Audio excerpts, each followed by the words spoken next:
Halo, selamat pagi. Apa kabar kalian hari ini? Di sini saya Meisela Hatala, NIM 2019 43027 akan memberikan materi fisika di hari ini. Dengan indikator menjelaskan karakteristik gelombang bunyi. Sebelum kita masuk pada pembelajaran fisika, di sini saya akan memberikan pertanyaan. Ya, pernahkah Anda memainkan gitar atau mungkin hanya sekedar memperhatikan dan mendengarkannya saja? Ya, jika kita melihat dengan seksama pada gitar tersebut, apakah yang menyebabkan gitar itu dapat menghasilkan bunyi yang nyaring? Tentunya saja kita memperhatikan gitar tersebut dan dilihat bahwa bunyi yang dihasilkan adalah melalui kolom udara. Dengan frekuensi yang sama yang dihasilkan oleh senar yang dipetik. Namun, partikel udara di kolom bagian D dan E, partikel udaranya hanya bergetar sekali. Alat musik khususnya gitar pada umumnya dibuat berlubang agar terjadi resonansi sehingga suara gitar tersebut menjadi nyaring.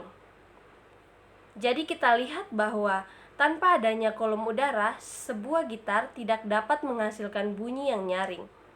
Karena kolom udara akan ikut bergetar apabila senar gitar dipetik. Kita lihat bahwa yang tertera pada gambar, partikel udara dalam kolom udara akan bergetar dengan F sehingga tidak terjadi resonansi. Sedangkan kita perhatikan baik-baik pada gambar yang berikut ini, kolom udara A, B, dan C bergeraknya terus-menerus sehingga terjadi resonansi dan terdengarlah bunyi. Baik, yang berikut kita mengenal dulu tentang karakteristik gelombang bunyi. Di mana karakteristik gelombang bunyi ini yang pertama yaitu gelombang bunyi, sumber bunyi. Yang kedua, klarifikasi gelombang bunyi. Dan yang ketiga, tinggi nada dan kuat bunyi. Baik, di sini kita perhatikan dulu tentang sumber bunyi. Di mana yang tertera pada gambar itu terdapat biola, piano, dan juga speaker. Di mana yang di sini kita lihat bahwa sumber bunyi adalah getaran. Bunyi juga adalah getaran yang merambat melalui suatu medium. Bunyi termasuk dalam gelombang mekanik dan juga tergolong dalam gelombang longitudinal. Ya, kita perhatikan pada gambar yang sebelah kanan yang pendengar mendengar dari speaker bahwa bunyi yang kita tangkap dari speaker seperti pada gambar di atas, ketika diafragma speaker bergerak keluar mendorong partikel udara yang di depan, maka partikel yang tadi akan termanfaatkan sehingga munculnya rapatan. Rapatan inilah yang merambat dan ketika diafragmanya bergerak ke dalam akan menghasilkan renggangan. Yang berikut kita ketahui bahwa klarifikasi gelombang bunyi itu terbagi atas 3 bagian, yaitu yang pertama infrasonik, di mana infrasonik ini adalah gelombang bunyi yang memiliki frekuensi kurang dari 20 Hz. Yang kedua, audiosonik. Audiosonik ini adalah gelombang bunyi yang memiliki frekuensi antara 20 sampai 20.000 Hz. Frekuensi inilah yang kita ketahui bahwa frekuensi ini dapat didengar oleh telinga manusia. Yang berikut ultrasonik, di mana ultrasonik adalah gelombang bunyi yang memiliki frekuensi lebih dari 20.000 Hz. Hewan yang dapat mendengar gelombang bunyi ini adalah anjing dan kelelawar. Baik, yang berikut kita lihat bahwa tinggi nada dan kuat bunyi, di mana alat untuk melihat bentuk gelombang adalah osiloskop yang tertera pada gambar di samping kanan atas. Kita lihat bahwa yang dibawa osiloskop adalah bunyi dengan nada rendah, dan di sebelah kanannya bunyi dengan nada tinggi. Tinggi rendahnya nada ditentukan oleh frekuensinya. Semakin tinggi frekuensinya, semakin tinggi juga nadanya.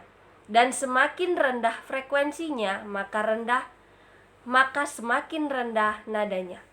Dimana kita lihat bahwa pada gambar yang di samping kiri saya itu bunyinya lemah, dan samping kanan saya bunyinya kuat.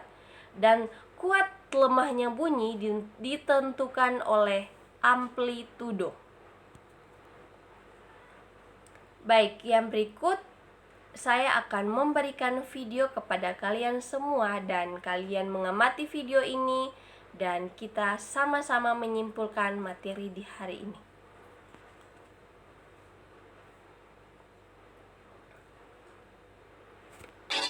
Bunyi.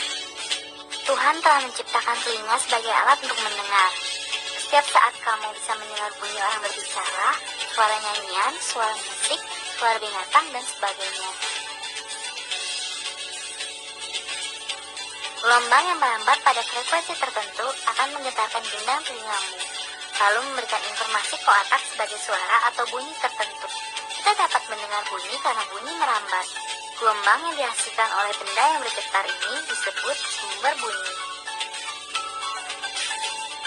Gelombang bunyi termasuk ke dalam gelombang longitudinal, karena perambatannya membentuk pola rapatan dan tenggangan. Karena termasuk ke dalam gelombang longitudinal, maka dapat disimpulkan bahwa bunyi adalah gelombang yang arah getarnya sejajar dengan arah rambatnya. Tetapi, gelombang bunyi hanya dapat merambat jika ada udara. Selain dapat merambat dalam udara, gelombang bunyi juga dapat merambat melalui zat padat dan zat cair. Cepat rambat bunyi.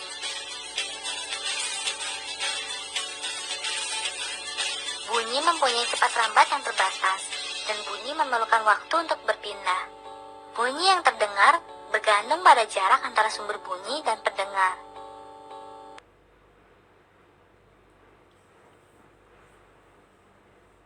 Baik, setelah kita menonton video yang tadi, kita akan menyimpulkannya bersama-sama tentang materi di hari ini. Baik, kesimpulannya itu gelombang bunyi adalah gelombang yang merambat melalui medium tertentu dan merupakan gelombang mekanik yang digolongkan sebagai gelombang longitudinal, di mana bunyi memerlukan medium agar dapat merambat dan bisa terdengar. Ya, demikianlah materi kita di hari ini. Saya mengucapkan selamat pagi dan terima kasih.